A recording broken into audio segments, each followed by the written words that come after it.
Welcome back to the Elegante FX module, welcome back to the Elegante FX Master Course Module 4. Today we're going to be talking all about brokers and the importance of how to decide and choose what your best broker is. Okay? So let's move right into that now. So you have many types of brokers, and we're going to be talking about us, about what we like to do, and that's retail FX brokers. Investment funds and banks used to be the only people that could trade the markets. Surprisingly or not. But with the development of technology, it sparked a new era. Okay, this allows us to speculate as retail traders. Okay. So you have different types of brokers. You have market makers. These type of brokers will set their own bid and ask price or spreads, okay?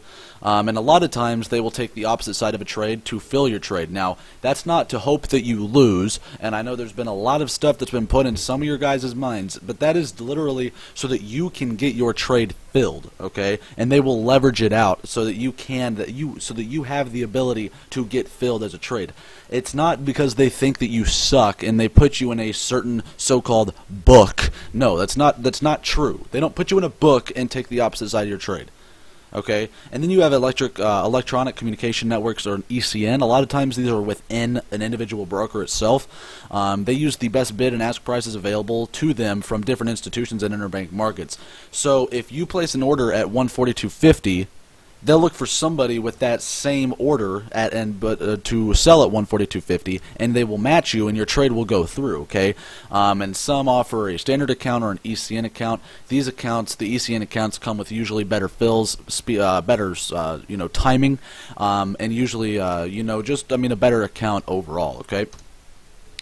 So the history of the retail world, okay?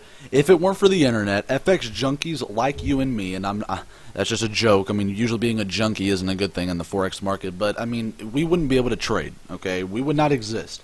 From the late 80s and the early 90s, trading was much more difficult due to the lack of internet and networks. Remember in the other module, I was talking about you had to pick up your phone, you had to say, hey, Mr. Broker, can you short 10,000 contracts, or that's a little much, can you short 10 contracts of the euro-dollar futures? Yeah, thank you, man. So then, it would take time, and by the time it got to your, it got filled, it was already away from your designated entry, and it was just a pain in the ass, okay?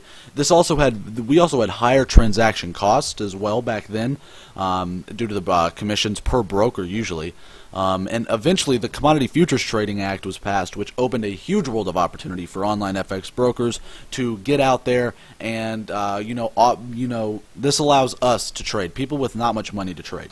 Okay. So broker types, you have a dealing desk, okay? This comes usually from market makers. They will make money through fixed spreads, usually meaning, you have a standard spread of 1 or, anywhere from 1 to 1.5. They also provide a lot of liquidity. This is a major key in one of the courses I will be writing to expand the big bank theory is what I'm calling it. They literally make the market, okay? And I'm going to make a video about that here in a second. I'm going to talk about my journey in the Forex market, so nobody thinks that I or the Elegante FX are copycats due to the name, okay? Due to the name might be similar to something else, okay?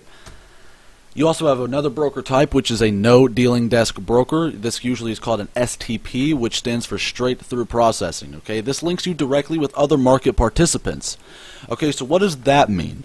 That means if you place an order at 1.4 to buy, they're going to immediately send that out into a network of millions of orders, and they're going to fill you with literally someone who's looking to sell at 1.4. And there might be, and say you have you want to sell one contract at 1.4. So, say 10 people are looking to sell at 1.4. 10 people are willing to say, I'm sorry if this is confusing you. So you're looking to buy at 1.4. You place a limit order there. You want to buy at 1.4. Say 10 other people in the markets, which is usually a lot more, are looking to sell 0.25 contracts. You will be filled with 4 of those people, which makes your one contract order a real order, okay? You're literally trading with other people, all right?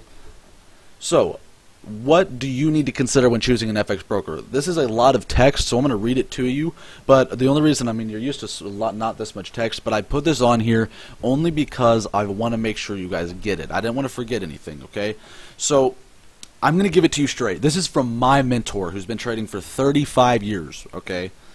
They are there to screw you over. The market is there to screw you over. The market is there to get people's money and to believe that they can make millions of dollars very quickly so that you blow it quicker than you thought and your head goes spinning. There's a way to get around that, which I'll go into in a separate webinar for you guys, but just remember, this is the building blocks, and I will go deep into brokers for you guys if you would like on a separate session. And we have tons of video lessons that can help you too in our video lesson library. So here's what to consider when you're choosing a broker, okay? But also, Elegante FX has taken the time to go through all of these things and give you a recommended broker FX choice over on our recommended brokers page. So here are the tips just in case you want to go look yourself. Transaction cost. Be sure that they do not charge you crazy commissions or slap crazy spreads on you. A lot of brokers will literally during highly liquid times, you know, when a news event comes out, like interest rates, they will slam your spreads up to like 17 or 20 or 30. I've seen 60 pip spreads. Okay. Deposits and withdrawals. Be sure that you have easy access to your money so your withdrawals do not take weeks, and be sure that your deposits don't get lost. Your trading platform. Make sure that the trading platform matches what you like and prefers your style, okay? So if it's MT4, you can trade it with MT4. A lot of brokers have their own system as well. Execution. Be sure that they can execute your trades quickly so that you do not miss out on a trade because your order took too long to execute. Alright, lastly, customer service. Before that, they have 24/7 customer service with people who don't mind being on the phone with you hours on end if a problem comes up. FX Choice exceeds our standards in all of these fields, okay? So, with that being said, guys, I will see you over in Module 5.